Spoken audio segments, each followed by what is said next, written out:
மேட்டூரிலிருந்து திறக்கப்படும் நீரின் அளவு குறைந்துள்ள போதிலும் கொள்ளிடம் ஆறு கடல் போல காட்சியளிக்கிறது. காவிரி கரையோர பகுதிகளில் உள்ள கிராமங்களை வெள்ளம் சூழ்ந்திருக்கிறது. காவிரி ஆற்றில் தமிழக எல்லையான பிலிகுண்டுலுவுக்கு நீர்வரத்து வினாடிக்கு 2 லட்சம் கன அடியிலிருந்து 1,75,000 கன அடியாக குறைந்துள்ளது. மேட்டூர் அணையை பொறுத்தவரை நீர்வரத்து 1,77,000 கன அடியாக குறைந்துள்ளது. வெளியேற்றப்படும் நீரின் அளவு 1,30,000 கன அடியாக குறைக்கப்பட்டுள்ளது.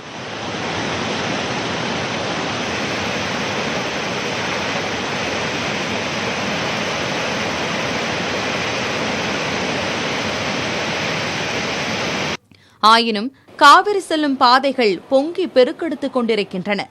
தற்போது நாம் பார்ப்பது கல்லணையில் கடல் போல காட்சியளிக்கும் காவிரி கொள்ளிடம். பருந்து பார்வையில் இதனை பிரத்யேகமாக பதிவு செய்துள்ளது புதிய தலைமுறை.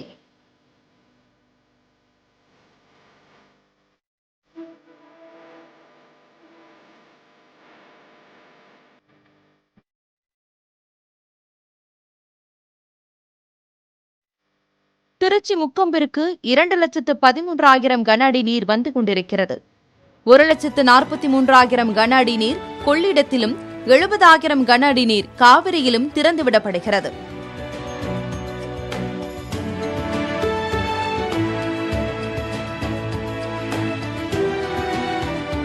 காவிரியில் இடது கரை வழிந்து உத்தமர்சீலி தரைப்பாலம் மூழ்கி 300 ஏக்கர் பரப்பளவில் பயிரிடப்பட்ட வாழைகள் முழுவதும் மூழ்கிவிட்டன. 3வது நாளாக தரைப்பாலம் மூழ்கியதால் திருச்சி கல்லணை சாலையில் உள்ள உத்தமர்சீலி தரைப்பாலத்தில் முற்றிலும் போக்குவரத்து தடை செய்யப்பட்டுள்ளது. மயிலாடுதுறை மாவட்டம் சீர்காழி அருகே கொள்ளிடம் ஆற்றில் 2 லட்சம் கன அடிக்கு மேல் உபரிநீர் செல்வதால் கரையோரத்தில் உள்ள 8 கிராமங்களுக்கு போக்குவரத்து துண்டிக்கப்பட்டது. கடந்த 3 தினங்களாக தண்ணீர் ஆர்ப்பரித்து சென்று கொண்டிருக்கும் நிலையில் கொள்ளிடம் ஆற்றின் படுகை உள்ளே அமைந்துள்ள நாதல்படுகை, முதலைமேடு திட்டு, வெள்ளை மணல் உள்ளிட்ட 8 கிராமங்களுக்கு போக்குவரத்து துண்டிக்கப்பட்டுள்ளது. அங்கு சிக்கியுள்ள மக்களை படகுகள் மூலம் மீட்பு படையினர் மீட்டனர்.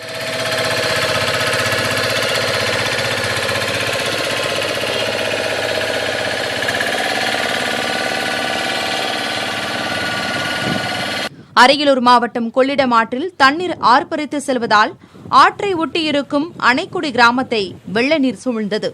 இதனால் 70 குடும்பங்களைச் சேர்ந்த 100க்கும் மேற்பட்டோர் எங்கு செல்வது என தெரியாமல் தவிக்கும் நிலை ஏற்பட்டது. அரியலூர் மாவட்டம் தூத்தூர் அருகே வைப்பூர் கிராமத்தில் 200க்கும் மேற்பட்ட பரப்பளவில் சாகுபடி செய்யப்பட்டுள்ள குறுவை நெல் சாகுபடி அறுவடைக்கு தயாராக இருந்த நிலையில் கொள்ளிடத்தில் திறந்துவிடப்பட்ட நீரால் மூழ்கியுள்ளன.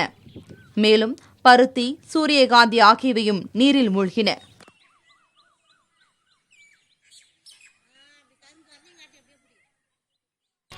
காவிரியிலிருந்து கொள்ளிடம் ஆற்றில் திறந்துவிடப்பட்ட தண்ணீர் தஞ்சை மாவட்டம் திருவையாறு அருகே உள்ள கிராம பகுதிகளை வந்தடைந்தது. ஐயம்பேட்டை அருகே பட்டுக்குடி மற்றும் கூடலூர் கிராமத்தில் உள்ள வீடுகளை வெள்ள நீர் சூழ்ந்தது. தற்போது நடவு செய்துள்ள குறுவை நெற்பயிரும் வளர்ச்சி பருவத்தில் உள்ள கரும்பு, வாழை பயிர்களும் நீரில் மூழ்கின. நீர் சூழ்ந்த வீடுகளில் உள்ளவர்கள் நிவாரண மையங்களில் தங்க வைக்கப்பட்டுள்ளனர்.